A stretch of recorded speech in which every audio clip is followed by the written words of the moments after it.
Hi friends, எல்லோரும் எப்படி இருக்கீங்க?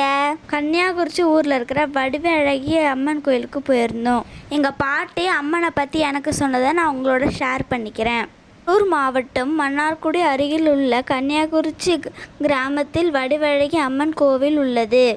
5 தலைமுறைக்கு முன் வடிவம்மாள் என்ற பெண் வாழ்ந்து வந்தார். அவர் சிறு வயதிலிருந்தே தெய்வ அம்சமுள்ள பெண். இந்த காலகட்டத்தில் அனைத்து பெண்களுக்கும் 12 வயதிலே திருமணம் நடந்துவிடும். இவர் 12 வயது முடிந்தும் திருமணம் வேண்டாம் என்று இருந்தார்.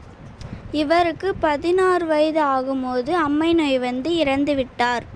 ஒரு நாள் அண்ணனின் கனவில் வந்து என்னை புதைத்த இடத்தில் விளக்கேற்றி வழிபட்டால் வேண்டுபவருக்கு வேண்டிய வரம் தருவேன் என்று கூறி மறைந்துவிட்டார்.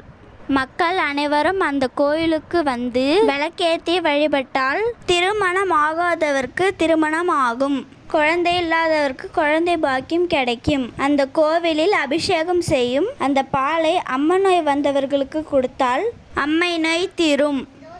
அந்த கோவிலில் கொடுக்கும் எண்ணெய் அனைத்து விதமான தோல் நோய்களையும் சரி செய்யும்.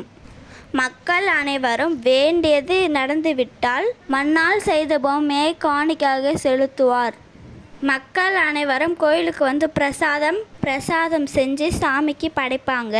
தகைய சிறப்பு மிகுந்த கோவிலுக்கு நான், எங்கள் அம்மா, எங்கள் அத்தை, எங்கள் ஆத்தா 4 பேரும் வந்தோம்.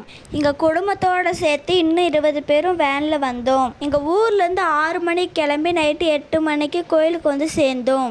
கோயிலுக்கு வந்ததும் எங்களை மாதிரி நிறைய பேர் அம்மனுக்கு பிரசாதம் செஞ்சிட்டு இருந்தாங்க.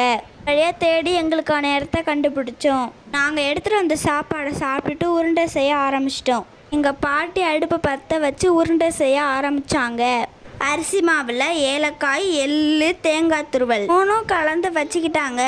அடுத்து வெள்ளைப்பாகு காய்ச்சி அதை அரிசி மாவில் ஊற்றி கலந்து வச்சுக்கிட்டோம். பிறகு சின்ன சின்ன உருண்டைங்களாக உருட்டி இட்லி பானையில் வேக வச்சு எடுத்துக்கிட்டோம். நாங்கள் செஞ்சு முடித்ததுக்கப்புறம் எங்கள் கூட வந்தவங்களுக்கும் நாங்கள் ஹெல்ப் பண்ணோம். இப்போ எல்லாரும் செஞ்சு முடிக்கிறதுக்கு மணி 12 ஆயிடுச்சு. நான் அதுக்குள்ளே இடையில போய் கடை தெருவில் சுற்றி பார்த்துட்டு வந்துட்டேன். எங்கள் பாட்டி எனக்கும் தம்பிக்கும் கேட்டதெல்லாம் வாங்கி கொடுத்தாங்க. மறுபடியும் எங்கள் அத்தையோட கடை தெருவை ரவுண்ட் அடித்தேன். இப்போ நைட்டாக இருக்கிறனால அதிக தூரம் என்னால் சுற்றி பார்க்க முடியல. அடுத்த வாட்டி பகலில் வரலான்னு எங்கள் பாட்டிக்கிட்ட நான் சொல்லியிருக்கேன். எல்லாரும் நல்லபடியாக உருண்டை செஞ்சு முடிச்சாச்சு. உருண்டை செஞ்ச இடத்துலையே எங்கள் கூட வந்த எல்லாரும் சேர்ந்து சாமி கும்பிட்டோம். இங்கே பாருங்கள், எங்களை மாதிரி எவ்வளோ பேர் சாமி கும்பிட வந்திருக்காங்கன்னு. எங்கள் பாட்டி வேண்டுனது நடந்ததுனால மண்பொம்மை வாங்கி காணிக்கை செலுத்தினாங்க. என்னால் அதுக்குள்ளே போயெல்லாம் வீடியோ எடுக்க முடியல. கோவிலில் நீண்ட வரிசையில் நின்று வடிவழகி அம்மனை தரிசனம் செஞ்சோம். கோவில் பிரகாரம்குள்ளே எங்களால் வீடியோ எடுக்க முடியலை. கோவிலுக்குள்ளே வடிவழகி அம்மனை தரிசனம் செஞ்சுட்டு வந்துட்டோம். மறக்காமல் நீங்களும் அம்மனை தரிசனம் செஞ்சுட்டு வாங்க. அடுத்த வீடியோவில் சந்திப்போம்.